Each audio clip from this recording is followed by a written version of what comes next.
जय जगन्नाथ बंधुगण आज आम जानिबा 6 एप्रिल 2025 रविवार दिनर द्वादश राशि राशिफल विषय एही दैनिक राशिफल चंद्रंको गोचर गणना को नहीं आधारित एवं चंद्रंको गोचर गणना आम जीवन में बहुत प्रभाव पकई थाए। तो आसंतु सर्वप्रथमे जानिबा आजिर तिथि और राशि नक्षत्र विषय। आज होउची 6 एप्रिल 2025 रविवार चैत्र शुक्ल पक्ष नवमी रात्र 7 घंटा 24 मिनिट गते दशमी। आज पुष्या नक्षत्र अहोरात्र।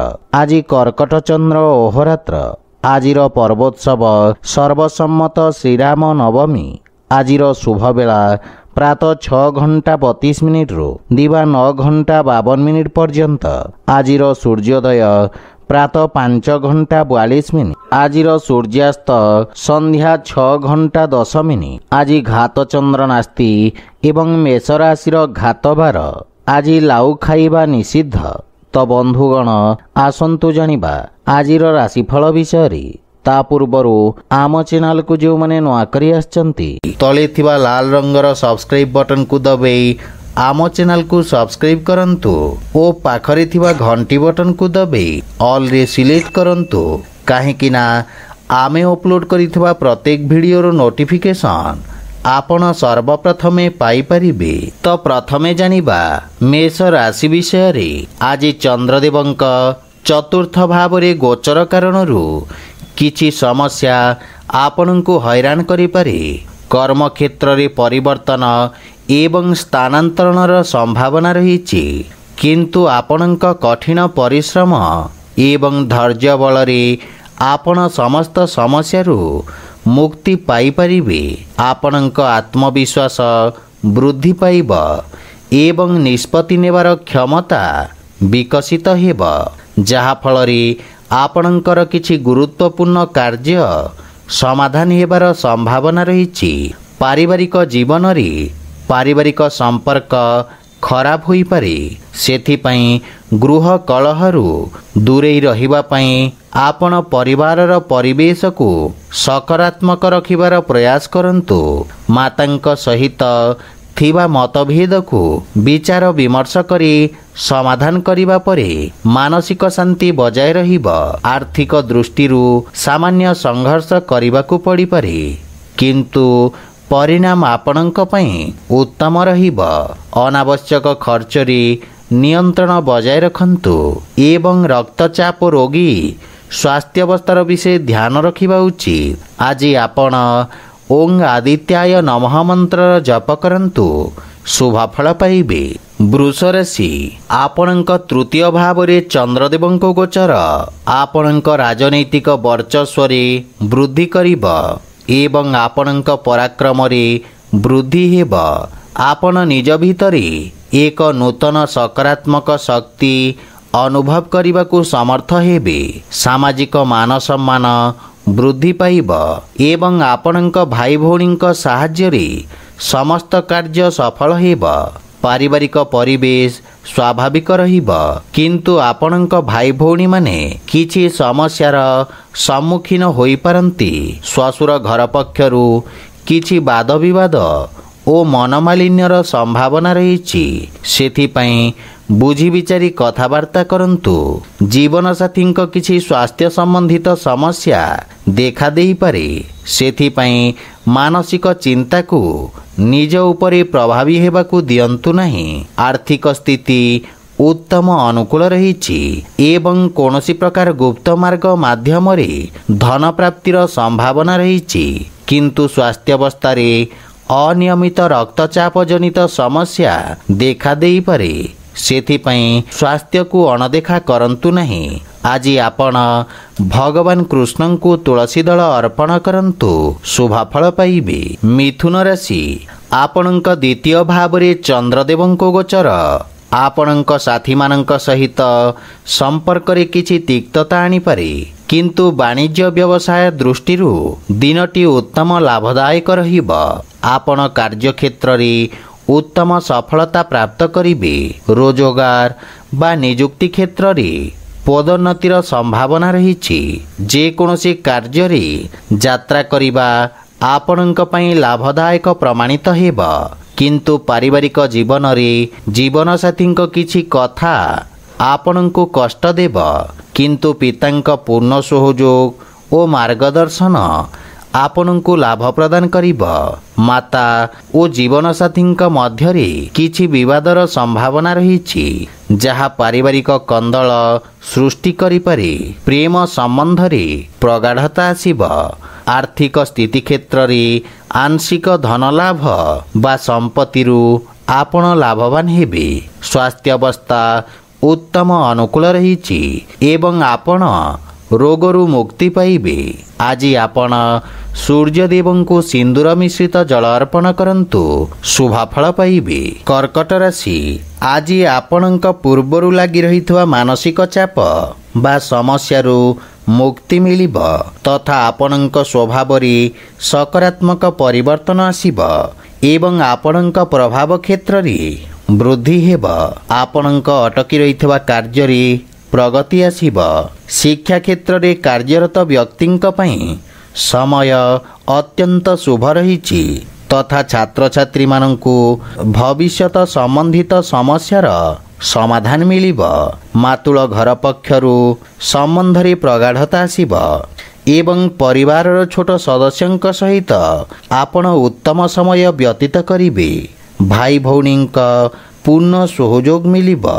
विदेश संबंधित कौनसी सुखद समाचार पाई मनरे प्रसन्नता अनुभव करिवे।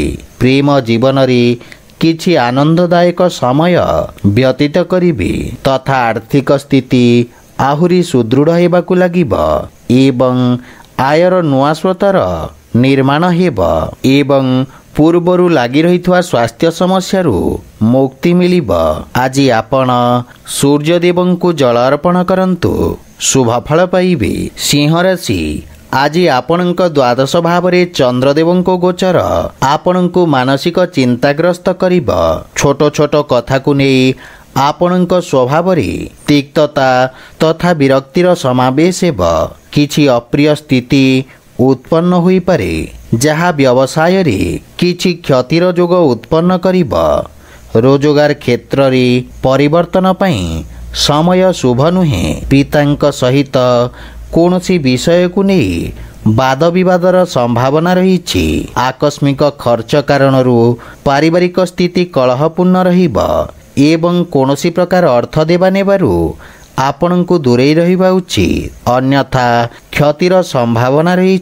किंतु भाई मानक सहयोगरू आपण समस्त समस्यारू मुक्ति पाइबारे सहायता मिलिब एवं प्रेम जीवन आपणको मानसिक शांति प्रदान करिब। आर्थिक स्थिति सामान्य संघर्षपूर्ण रहिब। कौनसी प्रकार निवेश तथा संपत्ति क्रय विक्रयरू आपण दूरेई रुहंतु अथवा किछि समय पर्यंत टाली दियंतु। स्वास्थ्य अवस्थार विशेष ध्यान रखंतु। आज आपण असहाय व्यक्ति को वस्त्र तथा औषध दान करंतु शुभफल पाइबे। कन्या राशि आज आपण व्यवसाय क्षेत्र रे पूर्वरु करा जाइथवा परिश्रमर सुखद परिणाम पाई परिबे। कौनसी वाद विवादर निर्णय आपणक सपक्ष रे आसीब। सरकारी क्षेत्र रे जड़ित व्यवसायी मानंकु लाभ मिलिब एवं चाकरी क्षेत्र रे पदोन्नति तथा वेतन वृद्धिर जोग रही। पारिवारिक वातावरण सुखद हेब। छोट बालक मानंक सहित उत्तम समय व्यतीत करिवे एवं कार्य व्यस्तता रे दिनटी व्यतीत करिवे। किंतु जीवनसाथी सहित कौनसी कथा को नहीं मनमतांतर देखा देई पारे, सेथिपई अहंकारु दूरेई रुहंतु। मातांक पूर्ण सहयोग प्राप्ति हेब। प्रेम जीवन रे नूतन ऊर्जार संचार हेब। आर्थिक स्थिति पूर्व अपेक्षा आहुरी उत्तम हेबाकु लागिब। राजकीय पक्षरु आर्थिक लाभ मिलिब, किंतु स्वास्थ्य अवस्थार विशेष ध्यान रखंतु एवं अनिद्रा तथा मानसिक चिंतारू दूरेई रुहंतु। आज आपण गोमातांको खाइबाकु दियंतु शुभफल पाइबे। तुला राशि आपणक राशि स्थान रु दशम भाव रे चंद्रदेवंको गोचर। व्यावसायिक क्षेत्र रे କାର୍ଯ୍ୟରେ ପ୍ରଗତି ପ୍ରଦାନ କରିବ। ବ୍ୟାପାରରେ ଆପଣଙ୍କ ଦ୍ୱାରା କରାଯାଇଥିବା ପରିବର୍ତ୍ତନ ଶ୍ରେଷ୍ଠ ଲାଭଦାୟକ ରହିବ। ରାଜକୀୟ ପକ୍ଷରେ ଜଡ଼ିତ ବ୍ୟକ୍ତିଙ୍କ ଜୀବନରେ ବ୍ୟସ୍ତତା ଲାଗି ରହିବ ତଥା ଲାଭର ଉତ୍ତମ ଯୋଗ ରହିଛି। ବିଦ୍ୟାର୍ଥୀମାନେ ପରିଶ୍ରମର ଉତ୍ତମ ଫଳ ପ୍ରାପ୍ତ କରିବେ। ନିଜ ଶକ୍ତି ବା ଧୈର୍ଯ୍ୟରେ ସମସ୍ତ ବାଧାବିଘ୍ନରେ ବିଜୟ ପ୍ରାପ୍ତ କରିବେ, କିନ୍ତୁ ଅତି ଆତ୍ମବିଶ୍ୱାସରୁ ଦୂରେଇ ରୁହନ୍ତୁ। ପରିବାରରେ ସୁଖଦ ବାତାବରଣ ଲାଗି ରହିବ। ସନ୍ତାନ ଆପଣଙ୍କ ମାର୍ଗଦର୍ଶନ ଅନୁସରଣ କରିବେ। ପ୍ରେମ ଜୀବନରେ ମଧ୍ୟ ପ୍ରେମୀଙ୍କ ଭାବନାକୁ ସମ୍ମାନ କରିବେ। ପିତାଙ୍କ ଆଶୀର୍ବାଦ ବା ମାର୍ଗଦର୍ଶନ ଆପଣଙ୍କ ପାଇଁ ଲାଭ ପ୍ରଦାନ କରିବ। ଆର୍ଥିକ ସ୍ଥିତି କ୍ଷେତ୍ରରେ ଆର୍ଥିକ ଲାଭ ହେବ ଏବଂ ଆୟର ନୂଆ ନୂଆ ସ୍ରୋତ ନିର୍ମାଣ ହେବ, କିନ୍ତୁ କୌଣସି ପ୍ରକାର ଯାତ୍ରା ଆବଶ୍ୟକ ଥିଲେ କରନ୍ତୁ, ଅନ୍ୟଥା କ୍ଷତିର ସମ୍ଭାବନା ରହିଛି। ସ୍ୱାସ୍ଥ୍ୟାବସ୍ଥା ଉତ୍ତମ ଅନୁକୂଳ ରହିବ। ଶ୍ୱାସ ସମ୍ବନ୍ଧିତ ରୋଗୀ ସ୍ୱାସ୍ଥ୍ୟାବସ୍ଥାର ବିଷୟ ଧ୍ୟାନ ରଖନ୍ତୁ। ଆଜି ଆପଣ ଓଂ ବିଘ୍ନେଶ୍ୱରାୟ ନମଃ ମନ୍ତ୍ରର ଜପ କରନ୍ତୁ, ଶୁଭ ଫଳ ପାଇବେ। ବିଛା ରାଶି, ଆପଣଙ୍କ ରାଶି ସ୍ଥାନରୁ ଚନ୍ଦ୍ରଦେବଙ୍କ ନବମ ଭାବରେ ଗୋଚର ପୂର୍ବରୁ ଲାଗି ରହିଥିବା ସମସ୍ୟା ଓ ମାନସିକ ଚିନ୍ତାରୁ ମୁକ୍ତି ପ୍ରଦାନ କରିବ। ବ୍ୟବସାୟରେ ସ୍ଥାୟିତ୍ୱ ଆସିବ ଏବଂ ଆପଣଙ୍କୁ କୌଣସି ପରିଚିତ ବ୍ୟକ୍ତିଙ୍କ ସହାୟତା ମିଳିବାର ପ୍ରବଳ ଯୋଗ ରହିଛି। ରୋଜଗାର କ୍ଷେତ୍ରରେ ଆସୁଥିବା ସମସ୍ୟାର ସମାଧାନ ମିଳିବ। ଯେକୌଣସି କାର୍ଯ୍ୟ କରିବା ପାଇଁ ଭାଗ୍ୟ ଆପଣଙ୍କ ପୂର୍ଣ୍ଣ ସହଯୋଗ କରିବ। ମାତା ପିତାଙ୍କ ସ୍ନେହ ତଥା ଆଶୀର୍ବାଦ ପ୍ରାପ୍ତି ହେବ, କିନ୍ତୁ ଶ୍ୱଶୁର ଘର ପକ୍ଷରୁ ସମ୍ପର୍କରେ କିଛି ମତଭେଦ ଦେଖାଦେବାର ସଂକେତ ରହିଛି। ଜୀବନ ସାଥୀଙ୍କ ପୂର୍ଣ୍ଣ ସହଯୋଗ ମିଳିବ, କିନ୍ତୁ ତାଙ୍କ ସ୍ୱାସ୍ଥ୍ୟାବସ୍ଥାର ବିଶେଷ ଧ୍ୟାନ ରଖନ୍ତୁ। ପରିବାରର ଛୋଟ ସଦସ୍ୟଙ୍କ ସହିତ ଉତ୍ତମ ସମୟ ବ୍ୟତୀତ କରିବାରୁ ମାନସିକ ଶାନ୍ତି ମିଳିବ, କିନ୍ତୁ ପ୍ରେମ ସମ୍ବନ୍ଧରେ ସାବଧାନ ରହିବା ଉଚିତ। ଆପଣଙ୍କ କ୍ରୋଧ କାରଣରୁ ସମ୍ପର୍କରେ ଫାଟ ସୃଷ୍ଟି ହୋଇପାରେ ତଥା ଆକସ୍ମିକ ଧନଲାଭର ଯୋଗ ରହିଛି। ଆୟର ନୂଆ ନୂଆ ସ୍ରୋତରୁ ଧନଲାଭ ହେବାର ସଂକେତ ରହିଛି, କିନ୍ତୁ ବିଷାଣୁଜନିତ ରୋଗରୁ ସାବଧାନ ରୁହନ୍ତୁ। ଆଜି ଆପଣ ମାତା ଦୁର୍ଗାଙ୍କ ଆରାଧନା କରନ୍ତୁ, ଶୁଭ ଫଳ ପାଇବେ। ଧନୁରାଶି, ଆପଣଙ୍କ ଅଷ୍ଟମ ଭାବରେ ଚନ୍ଦ୍ରଦେବଙ୍କ ଗୋଚର ଆପଣଙ୍କୁ ମାନସିକ ଚିନ୍ତା ପ୍ରଦାନ କରିବ। କୌଣସି ନିଜ ଲୋକ ଆପଣଙ୍କ କ୍ଷତି କରିପାରନ୍ତି, ସେଥିପାଇଁ ନିଜ ଗୋପନୀୟ ତଥ୍ୟ ତଥା କାଗଜପତ୍ର ଦାୟିତ୍ୱ ସହକାରେ ରଖନ୍ତୁ। ବିଦ୍ୟାର୍ଥୀ ଛାତ୍ରଛାତ୍ରୀମାନଙ୍କୁ ଶିକ୍ଷା କ୍ଷେତ୍ରରେ ବିରକ୍ତି ଭାବ ଆସିବ ଏବଂ ବାଣିଜ୍ୟ ବ୍ୟବସାୟରେ ଧନ ପ୍ରାପ୍ତିରେ ବିଳମ୍ବ ହେବ। ପରିବାରର ଅନାବଶ୍ୟକ ଖର୍ଚ୍ଚରେ ବୃଦ୍ଧି କାରଣରୁ ଆପଣ ବ୍ୟଥିତ ହେବେ। ଜୀବନ ସାଥୀଙ୍କ ସମ୍ପର୍କରେ ସାମାନ୍ୟ ସମସ୍ୟା ଦେଖାଦେବାର ସମ୍ଭାବନା ରହିଛି ଏବଂ ପରିବାରରେ ମଧ୍ୟ ସ୍ଥିତି କଳହପୂର୍ଣ୍ଣ ରହିବ। ନିକଟ ସମ୍ପର୍କୀୟଙ୍କ ସମ୍ବନ୍ଧିତ କୌଣସି ଅପ୍ରିୟ ସମାଚାର ଆପଣଙ୍କୁ ଚିନ୍ତିତ କରିବ, କିନ୍ତୁ ପ୍ରେମ ସମ୍ବନ୍ଧ ପାଇଁ ସମୟ ଉତ୍ତମ ଅନୁକୂଳ ରହିଛି। ଆପଣଙ୍କ ବାଣୀ ଓ କ୍ରୋଧରେ ସଂଯମତା ରକ୍ଷା କରନ୍ତୁ। ଆର୍ଥିକ ସ୍ଥିତି ସଂଘର୍ଷପୂର୍ଣ୍ଣ ରହିବ ଏବଂ ଆୟ ତୁଳନାରେ ବ୍ୟୟଭାର ବୃଦ୍ଧି ପାଇବ, ସେଥିପାଇଁ ଅନାବଶ୍ୟକ ଖର୍ଚ୍ଚରେ ନିୟନ୍ତ୍ରଣ ରଖନ୍ତୁ। ସ୍ୱାସ୍ଥ୍ୟାବସ୍ଥା ସାମାନ୍ୟ ରହିବ, କିନ୍ତୁ ଉଦର ସମ୍ବନ୍ଧିତ ସମସ୍ୟା ଆପଣଙ୍କୁ ବ୍ୟଥିତ କରିପାରେ। ଆଜି ଆପଣ ସୂର୍ଯ୍ୟଦେବଙ୍କୁ ଜଳ ଅର୍ପଣ କରନ୍ତୁ, ଶୁଭ ଫଳ ପାଇବେ। ମକର ରାଶି, ଚନ୍ଦ୍ରଦେବଙ୍କ ଆପଣଙ୍କ ସପ୍ତମ ଭାବରେ ଗୋଚର ଭାଗିଦାରୀ କାର୍ଯ୍ୟରେ ଲାଭ ପ୍ରଦାନ କରିବେ ତଥା ବ୍ୟବସାୟରେ ନୂଆ ନିବେଶ ମିଳିବାର ସମ୍ଭାବନା ରହିଛି। ସମାଜ କଲ୍ୟାଣକାରୀ କାର୍ଯ୍ୟରେ ଆପଣ ଉତ୍ସୁକତା ସହିତ ଭାଗ ନେବେ ଏବଂ ଆପଣଙ୍କ ମାନ ସମ୍ମାନ ପଦ ପ୍ରତିଷ୍ଠାରେ ବୃଦ୍ଧି ଘଟିବ। କାର୍ଯ୍ୟକ୍ଷେତ୍ରରେ ସଫଳତା ମିଳିବ। ରାଜକୀୟ ପକ୍ଷରୁ ମଧ୍ୟ ପ୍ରୋତ୍ସାହନ ମିଳିବ ଏବଂ ରାଜନୈତିକ ବିସ୍ତାର ପାଇଁ ସମୟ ଶୁଭ ରହିଛି। ପାରିବାରିକ ଜୀବନରେ ଜୀବନସାଥୀଙ୍କ ସହଯୋଗ କାର୍ଯ୍ୟକ୍ଷେତ୍ରରେ ବିଶେଷ ଲାଭଦାୟକ ସିଦ୍ଧ ହେବ।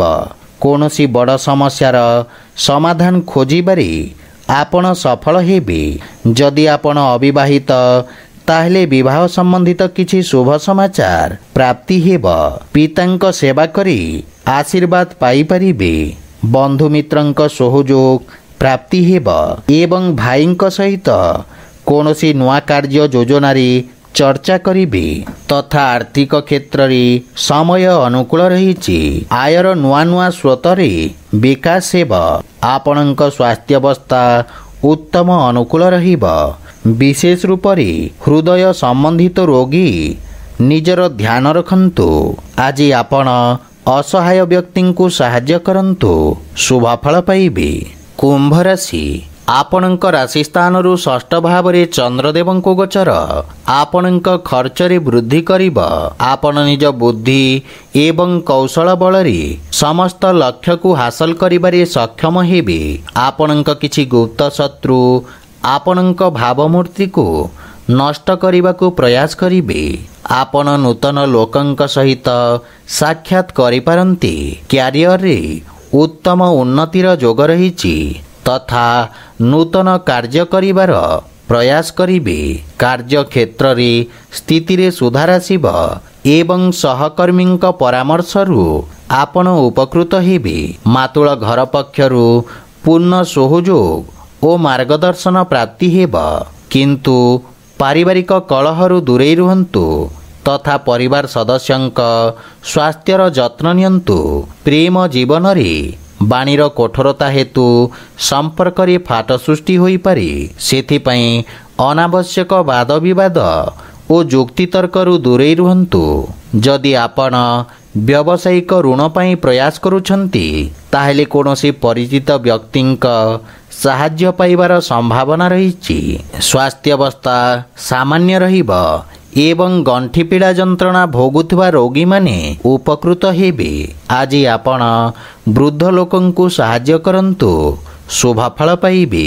ମୀନ ରାଶି, ଆପଣଙ୍କ ରାଶିରୁ ପଞ୍ଚମ ଭାବରେ ଚନ୍ଦ୍ରଦେବଙ୍କ ଗୋଚର ଆପଣଙ୍କ କାର୍ଯ୍ୟକ୍ଷେତ୍ରରେ ସଫଳତାର ନୂତନ କୀର୍ତ୍ତିମାନ ସ୍ଥାପିତ କରିବ। ଦିନଟି ସମସ୍ତ ଛାତ୍ରଛାତ୍ରୀମାନଙ୍କ ପାଇଁ ବିଶେଷ ଶୁଭଫଳଦାୟକ ରହିବ। ଆପଣଙ୍କ ଅଧିକାର ତଥା ଦାୟିତ୍ୱରେ ବୃଦ୍ଧି ପାଇବ ଏବଂ ବେତନ ବୃଦ୍ଧି ହେବାର ମଧ୍ୟ ଯୋଗ ରହିଛି ତଥା ପରିଶ୍ରମର ଉତ୍ତମ ପରିଣାମ ପାଇପାରିବେ। ଆପଣଙ୍କ ସଫଳତା ଦ୍ୱାରା କିଛି ଲୋକ ଆଘାତ ପାଇବେ। ସେଥିପାଇଁ କାର୍ଯ୍ୟ ସମ୍ବନ୍ଧିତ ଷଡ଼ଯନ୍ତ୍ରରୁ ସାବଧାନ ରୁହନ୍ତୁ। କିନ୍ତୁ ପାରିବାରିକ କଳହରୁ ଆପଣଙ୍କୁ ଦୂରେଇ ରହିବା ଉଚିତ ଏବଂ ଗୃହର ସଦସ୍ୟଙ୍କ ସହିତ କଥାବାର୍ତ୍ତା କରିବା ସମୟରେ ବାଣୀରେ ମାଧୁର୍ଯ୍ୟ ବଜାୟ ରଖନ୍ତୁ। ପ୍ରେମ ଜୀବନରେ ବାଣୀର କଠୋରତା ହେତୁ ସମ୍ପର୍କରେ ଫାଟ ସୃଷ୍ଟି ହୋଇପାରେ। ସେଥିପାଇଁ ଯୁକ୍ତିତର୍କ ଓ ବାଦବିବାଦରୁ ଦୂରେଇ ରୁହନ୍ତୁ। ଆର୍ଥିକ ସ୍ଥିତି କ୍ଷେତ୍ରରେ ଆକସ୍ମିକ ଧନଲାଭର ଯୋଗ ରହିଛି ଏବଂ ଆର୍ଥିକ ସ୍ଥିତିରେ ସୁଧାର ଆସିବ। କାର୍ଯ୍ୟ ବ୍ୟସ୍ତତା ମଧ୍ୟରେ ସ୍ୱାସ୍ଥ୍ୟାବସ୍ଥାର ବିଶେଷ ଧ୍ୟାନ ରଖନ୍ତୁ। ଖାଦ୍ୟ ଏବଂ ବିଶ୍ରାମର ସମ୍ପୂର୍ଣ୍ଣ ଯତ୍ନ ନିଅନ୍ତୁ। ଆଜି ଆପଣ ପକ୍ଷୀଙ୍କୁ ଦାନା ଖାଇବାକୁ ଦିଅନ୍ତୁ, ଶୁଭଫଳ ପାଇବେ। ତ ବନ୍ଧୁଗଣ, ଏହା ଥିଲା ଆଜିର ଦ୍ୱାଦଶ ରାଶିର ରାଶିଫଳ ବିଷୟରେ। ଯଦି ଭିଡ଼ିଓଟି ଆପଣମାନଙ୍କୁ ଭଲ ଲାଗିଥାଏ ଲାଇକ୍, ସେୟାର ଓ କମେଣ୍ଟ କରି ଜଣାନ୍ତୁ ଏବଂ ଏହିପରି ନିତିଦିନ ନିଜ ରାଶିଫଳ ବିଷୟରେ ଜାଣିବା ପାଇଁ ଆମ ଚ୍ୟାନେଲକୁ ସବସ୍କ୍ରାଇବ୍ କରନ୍ତୁ ଓ ପାଖରେ ଥିବା ଘଣ୍ଟି ବଟନକୁ ଦବାଇ ଅଲ୍ରେ ସିଲେକ୍ଟ କରନ୍ତୁ। ଜୟ ଜଗନ୍ନାଥ।